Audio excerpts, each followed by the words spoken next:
Welcome to Manager Tools. Today's show, one-on-one note-taking recommendations. Here we go.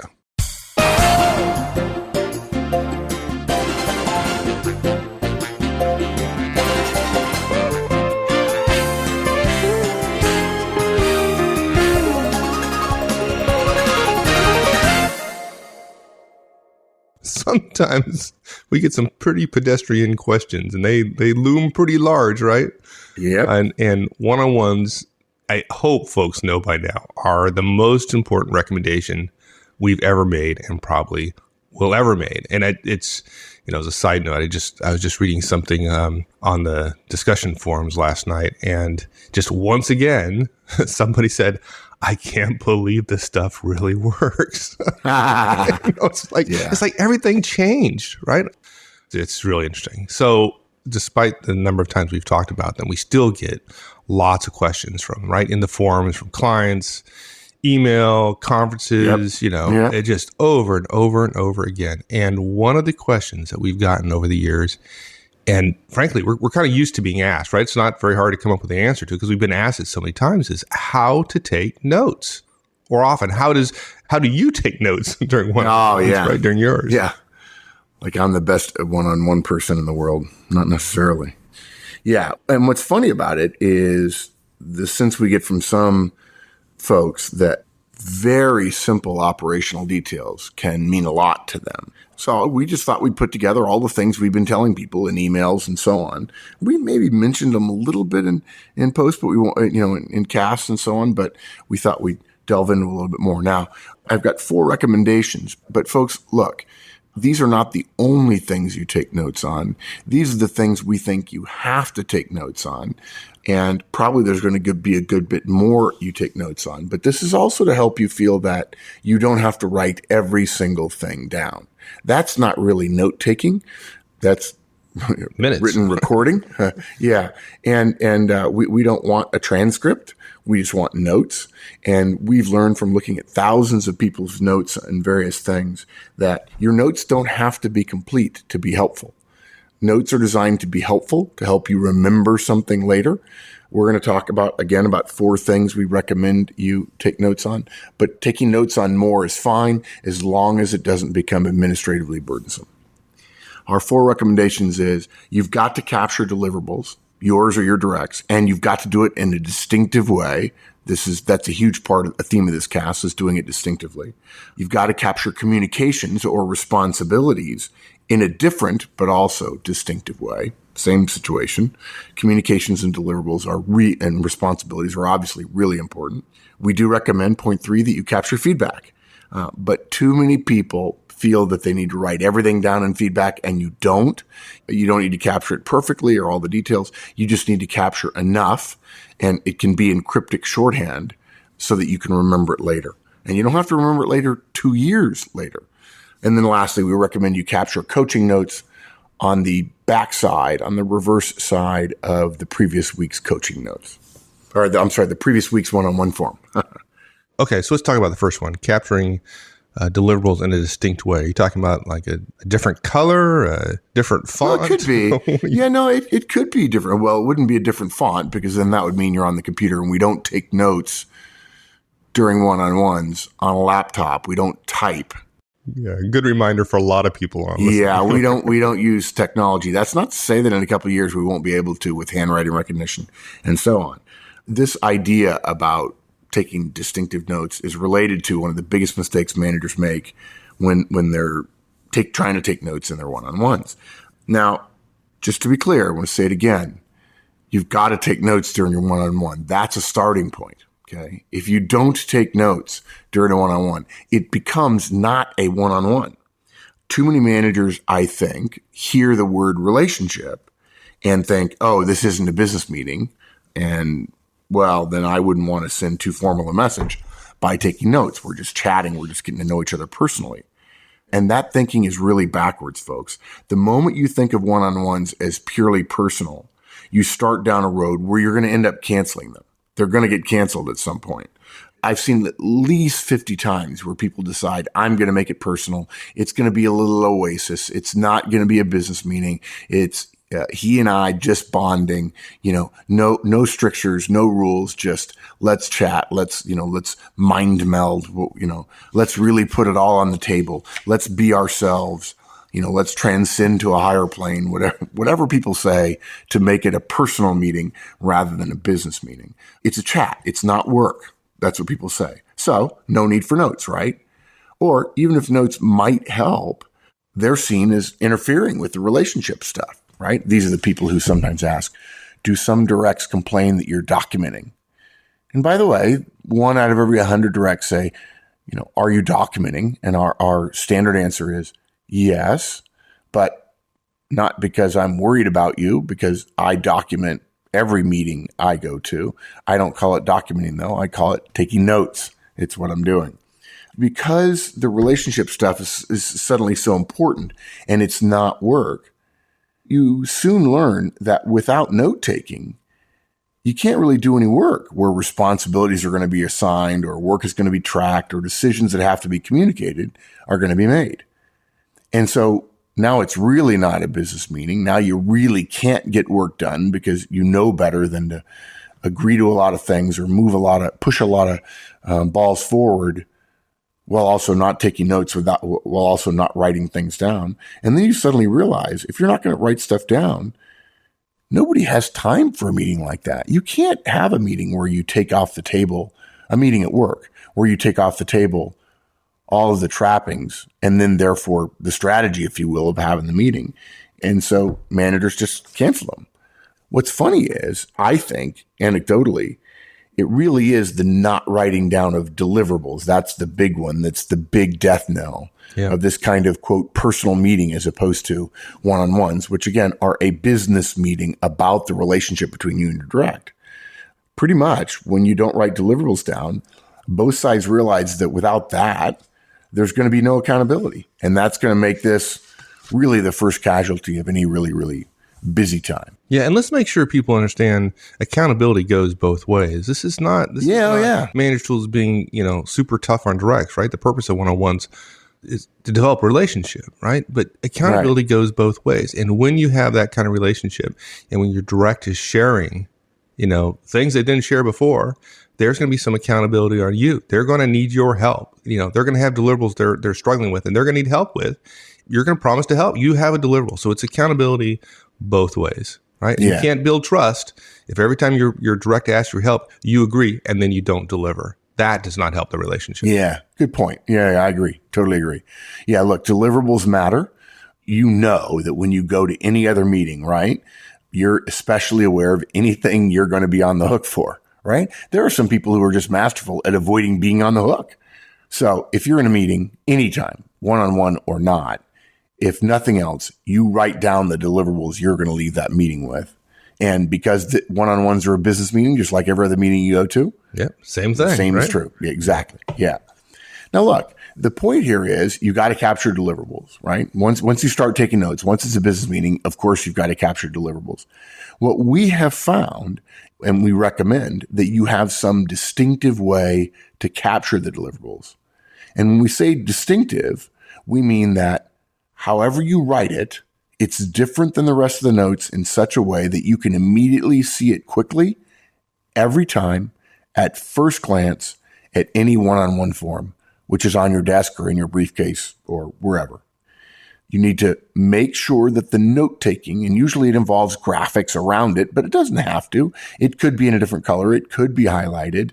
Those things all work. I never got used to the idea of people said, oh, I read with a highlighter.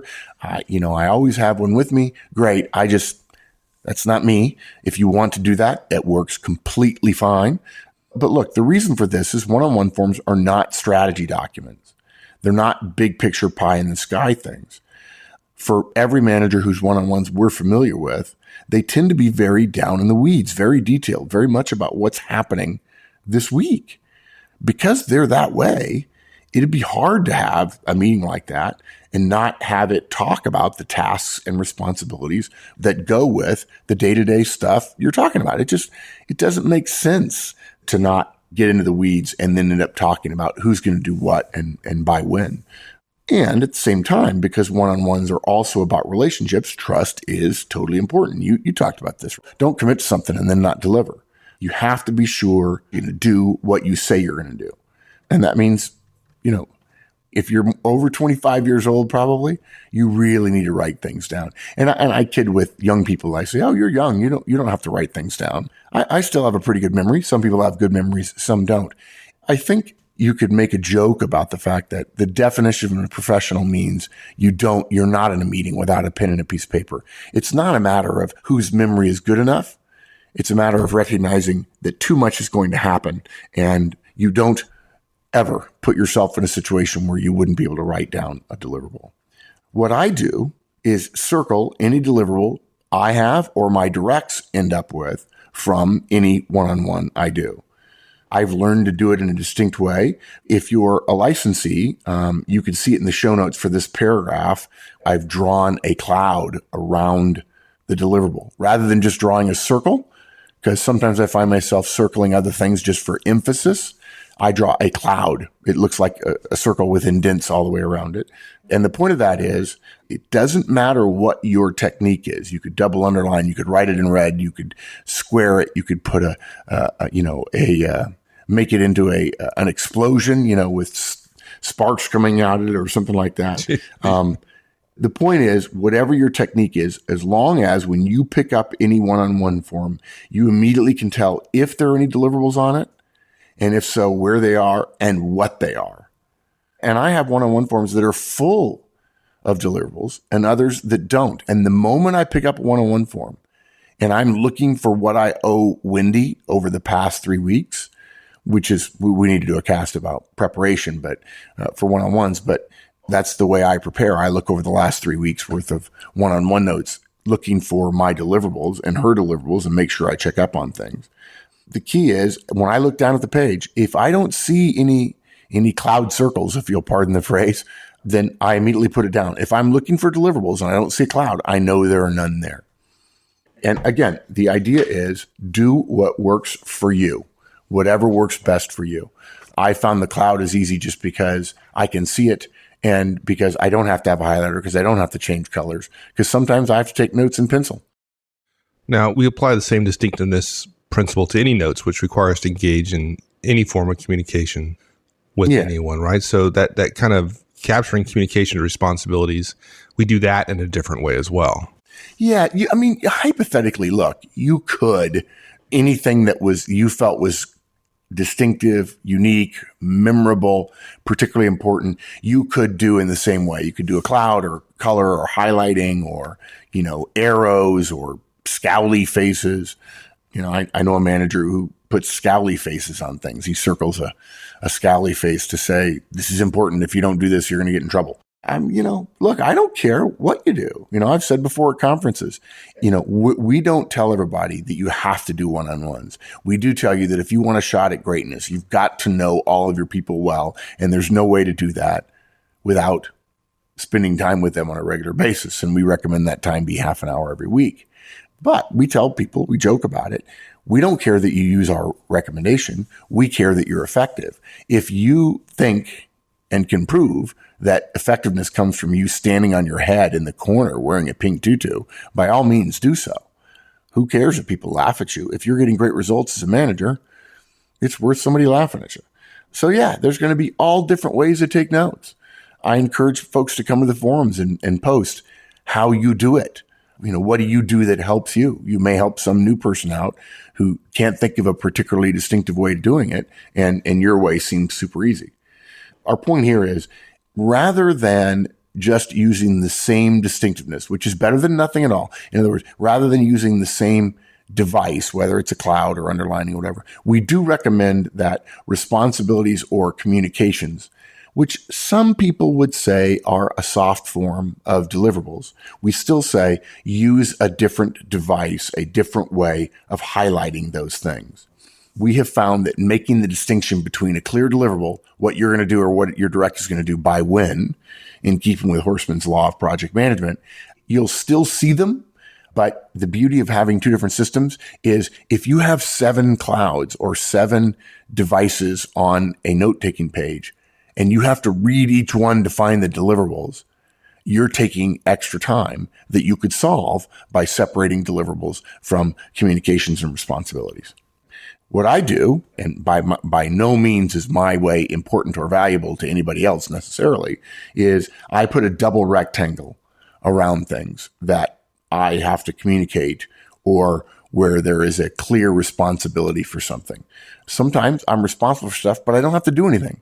I just have to wait for something to get done. And the double rectangle is different enough from the cloud. One is angular and one is circular, if you will. And I can see any one of them. And if I'm going back in the last 3 weeks looking for a particular responsibility, I can find it very fast, which I wouldn't be able to do if I was just circling in a cloud-like fashion everything that was a deliverable, a communication, or a responsibility.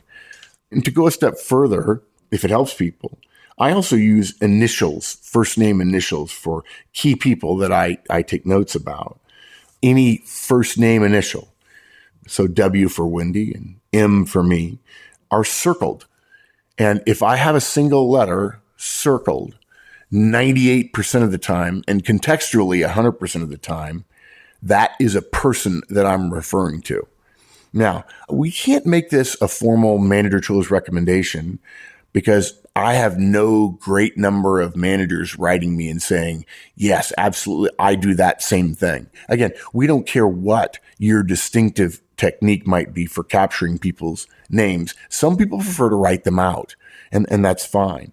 What we found is because names are so incredibly contextual because of how your brain and your memory works, you can get away with having two different notes with the same letter, an M circled, as if they were the same note, Mark or Mike or what have you.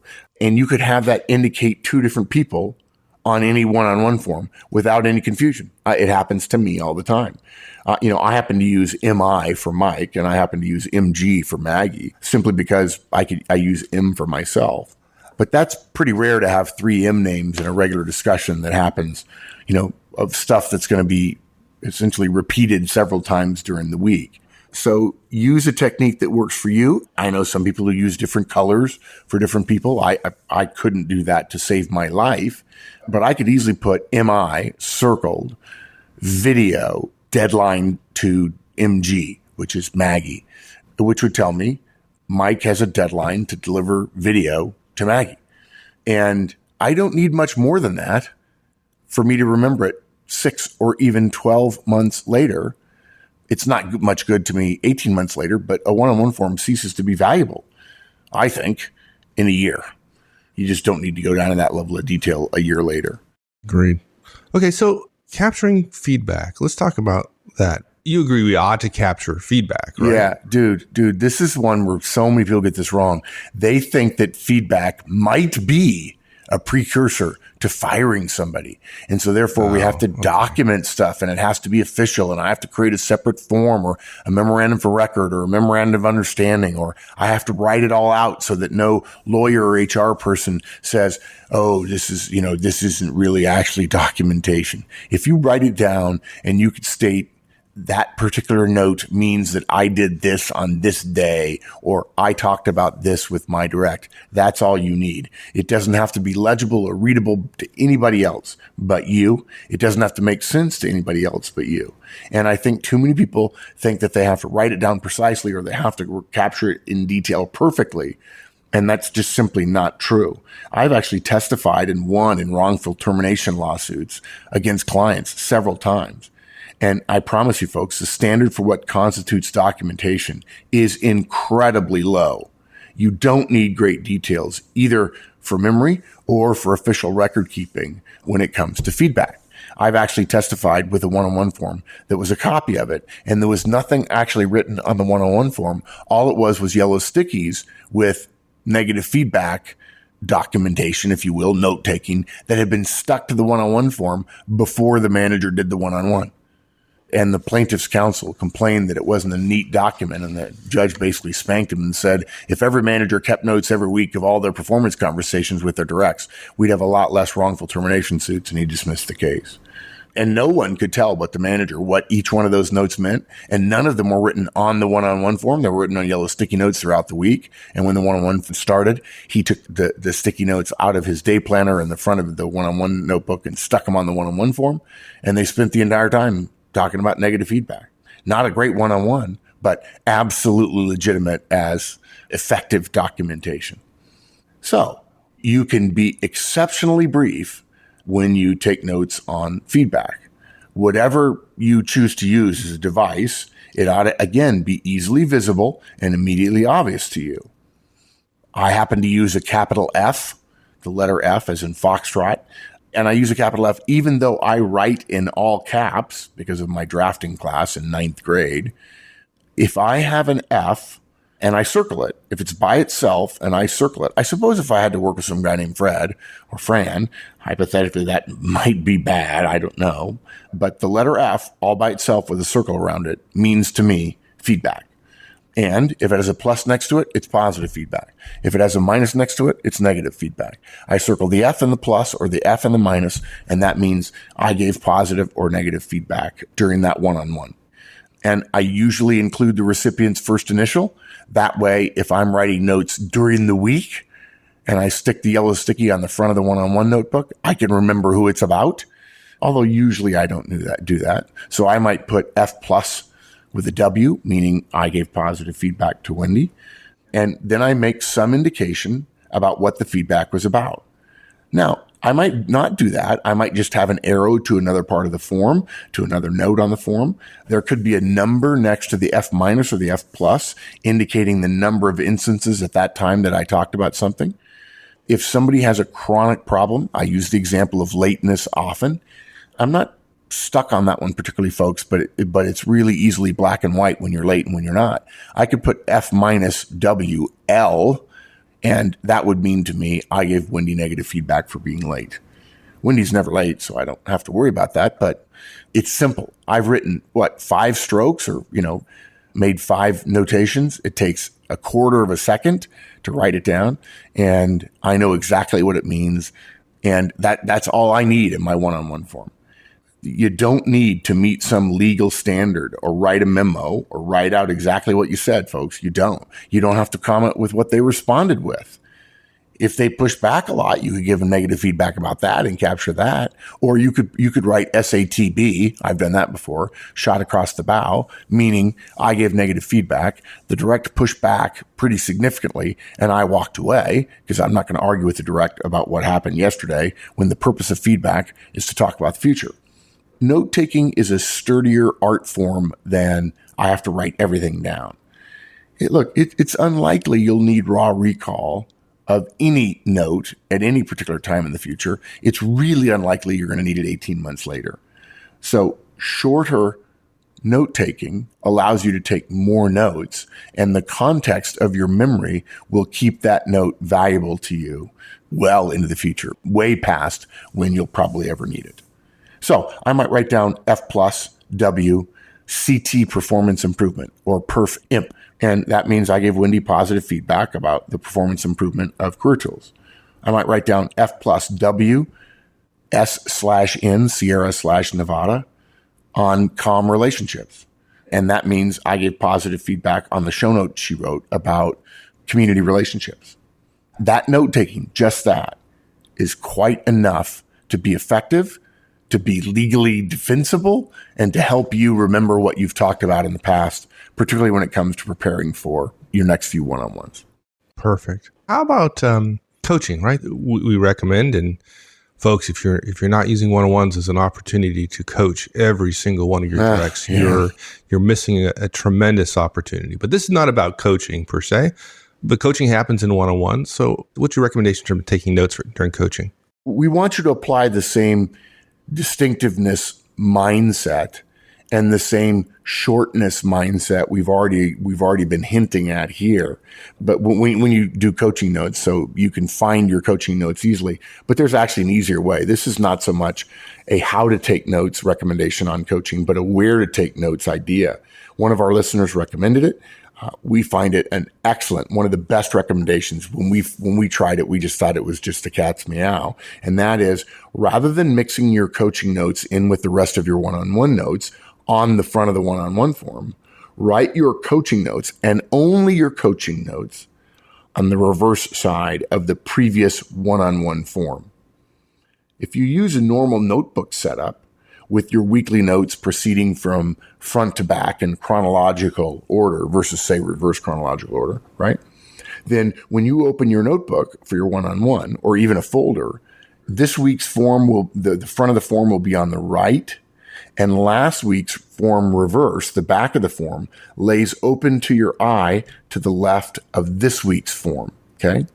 And you take notes on the left, and that way you can find your coaching notes immediately, because any week that you're open to, the coaching notes are on the back of the previous form and previous week's form, and nothing else goes there. Sometimes I doodle. I admit sometimes I doodle, but the back of the previous form. So if I want to find coaching notes, and it's been a while since we coached, I can find those very quickly. I just go boom, boom, boom, boom, boom, boom until I find notes on the left or the reverse side of any previous week's one-on-one form. And I know those are coaching notes.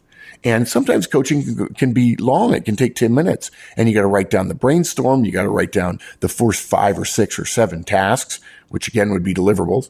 And so having all that at the bottom of a one-on-one form, or as I tried a number of years ago and failed, on the back of this week's one-on-one form is kind of confusing and not helpful. So putting it on the back of the previous week's form is a great way to separate it, to make it easy to search as well. Wow. That's pretty much it, right? Yeah, that's it. Look, capture deliverables and communication and responsibilities in a distinctive way, hopefully in different ways. Feedback can be brief, and you can use all kinds of abbreviations to do so, and then put coaching notes on the back of previous week's form. And it's pretty simple stuff, but it does remind us that practicality matters. This is Manager Tools, and we're going to tell you how to do things. This is just a note-taking hack for one-on-ones. And we get asked these questions so many times. I got asked last week, actually this week, at a conference about note-taking. And so we thought we'd share it with everybody. Awesome. Thanks, friend. Thanks, partner. All right, we'll see you. Thanks, everyone. That's it. We'll see you next week. In the meantime, check out the discussion forums, www.manager-tools.com/forums. Hope to see you there. So long.